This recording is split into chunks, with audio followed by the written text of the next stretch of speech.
반갑습니다. 주식으로 세상 이해하기입니다. 최근 미국과 이란의 충돌로 전 세계가 시끄럽죠? 오늘은 이 사태가 글로벌 에너지 시장을 어떻게 뒤흔들고 있는지, 그리고 그 뒤에 숨겨진 진짜 지정학적 게임이 뭔지 데이터를 가지고 한번 제대로 파헤쳐 보겠습니다. 제가 오늘 던지고 싶은 첫 질문은 바로 이겁니다. 지금 대부분의 시장 분석은요, 이 위기가 드러낸 아주 결정적인 변수 하나를 놓치고 있어요. 오늘 우리는 원유 가격, 그 너머에 있는 진짜 도매의 흐름을 보여주는 바로 그 숫자에 집중해 볼 겁니다. 자, 오늘 우리가 함께 따라갈 여정입니다. 표면적인 사건에서 시작해서 이번 사태의 본질과 그 뒤에 숨은 거대한 전략까지 차근차근 따라가 보시죠. 자, 그럼 바로 본론으로 들어가 보죠. 먼저 이번 충돌이 왜 과거와는 비교할 수 없을 정도로 심각한지 이 부분부터 명확히 짚고 넘어가야 합니다. 과거 미드나이트 해머 작전은요, 그냥 한번 툭 치고 빠지는 수준에 가까웠죠. 그런데 이번 라이언스 로어는 차원이 다릅니다. 이란의 지도부를 직접 타격했고 이란은 호르무즈 해협을 봉쇄하는 초강수로 맞받아 쳤어요. 이건 게임의 판 자체가 완전히 바뀌었다는 뜻이죠. 자, 그럼 이 지정학적 충돌이 시장에 어떤 증거를 남겼는지 데이터 속에 숨겨진 단서들을 하나씩 추적해 보겠습니다. 호르무즈 해협, 여긴 전 세계 에너지의 대동맥 같은 곳이죠. 전 세계 바다로 운송되는 원유의 30%, LNG의 20%가 바로 여기를 지나갑니다. 근데 이 대동맥이 사실상 막혔다? 이건 글로벌 에너지 시스템에 어마어마한 쇼크가 왔다는 겁니다. 다들 육아만 쳐다보고 있을 때 진짜 중요한 이야기는 사실 다른 데 있었어요. 경유와 등유 가격이 원유보다 2배나 더 폭등했죠. 왜 그랬을까요? 이건 그냥 공급이 좀 부족해서 생긴 문제가 아닙니다. 진짜 이유는 특정 지역의 구조적인 약점, 그 아킬레스건에서 찾아야 해요. 자, 유럽의 원유 수입처를 한번 볼까요? 미국, 노르웨이, 꽤나 다변화되어 있죠. 중동에만 목매고 있는 건 아니에요. 여기까지 보면 괜찮아 보입니다. 하지만요, 원유를 가공해서 만든 석유 제품, 특히 경유로 넘어오면 얘기가 완전히 달라집니다. 보세요. 사우디, 쿠웨이트, 중동 의존도가 거의 절반에 육박하죠. 바로 이 지점이 아까 제가 던졌던 질문, 왜 경유 가격이 더 폭등했는가에 대한 답입니다. 유럽의 에너지 아킬레스건이 그대로 노출된 거죠.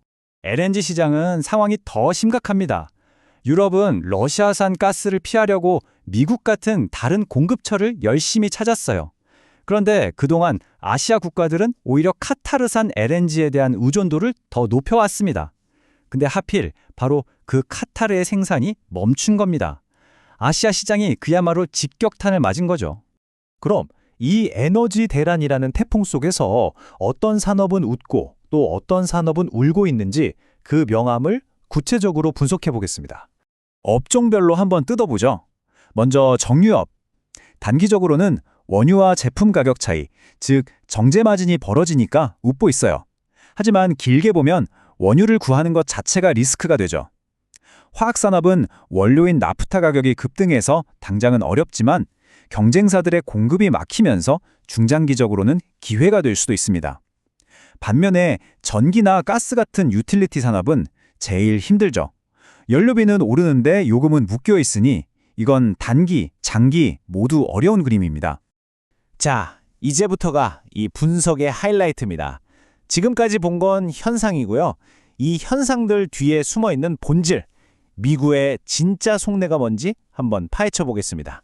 공식적인 명분은 이란의 핵 개발을 막는다는 거죠. 과연 그럴까요? 글쎄요. 제 20년 경험으로 볼 때 이런 거대한 지정학적 이벤트 뒤에는 항상 더 큰 경제적 목표가 숨어 있더군요. 바로 이 데이터가 결정적인 단서입니다. 2025년 기준으로 중국이 수입하는 원유의 30% 이상이 러시아, 이란처럼 서방 제재를 받는 국가들로부터 들어옵니다. 여기서 핵심은 뭐냐? 바로 매우 저렴한 가격에 사온다는 거죠. 그래서 결론은 이겁니다. 이번 공격의 진짜 타겟은 이란이 아니라 이란을 통해 값싼 에너지를 공급받는 중국의 경제 엔진이라는 거죠. 미국의 큰 그림은 중국의 돈줄, 다시 말해 에너지 공급 라인을 끊어버리려는 겁니다. 그렇다면 이 사태는 앞으로 어떻게 전개될까요? 크게 두 가지 시나리오를 그려볼 수 있습니다. 이 두 시나리오에 따라 시장의 미래는 극과 극으로 갈릴 겁니다. 첫 번째는 미국이 의도한 대로 이란을 장악하는 경우, 그리고 두 번째는 실패하고 장기적인 분쟁의 늪에 빠지는 경우입니다. 미국이 성공한다면 이란산 원유가 시장에 풀리면서 유가는 안정될 겁니다. 그런데 진짜 중요한 건 그동안 중국이 누려왔던 값싼 원유라는 엄청난 혜택이 사라진다는 거죠. 이건 오히려 한국 같은 나라들에게는 원가 경쟁력을 되찾을 수 있는 기회가 될 수 있습니다. 그리고 이건 그냥 상상이 아닙니다. 바로 지난달 베네수엘라에서 똑같은 일이 있었잖아요. 미국이 개입하자마자 원유 수출량이 2배 이상 급증했고 그 물량이 중국이 아닌 미국과 유럽으로 향했습니다. 이란에서도 이 시나리오가 충분히 재현될 수 있다는 겁니다. 반면에 최악의 시나리오는 장기전으로 가는 겁니다. 유가는 계속 불안정하고 이란이 호르무즈 해협을 통제하면서 중국 배만 통과시켜줄 수도 있어요. 그렇게 되면 중국의 에너지 패권은 오히려 더 막강해지는, 미국 입장에서는 최악의 결과가 나올 수도 있는 거죠. 자, 그럼 이 불확실성 속에서 우리는 어떻게 해야 할까요? 예측은 신의 영역이죠. 우리는 대응을 해야 합니다. 마지막으로 여러분을 위한 전략적인 대응 방안을 제시해드리겠습니다. 첫째, 내 포트폴리오에서 항공, 해운, 그리고 원료 의존도가 높은 화학업종처럼 유가에 직접적으로 노출된 자산 비중이 얼마나 되는지 냉정하게 다시 평가해야 합니다. 둘째, 브렌트 유가 배럴당 120달러를 넘으면 비중 축소를 시작한다처럼 어떤 상황이 발생하면 행동에 나설지 구체적인 기준, 즉 리스크 임계점을 미리 정해둬야 합니다. 마지막으로 헤드라인 뉴스만 쫓아다니지 마세요.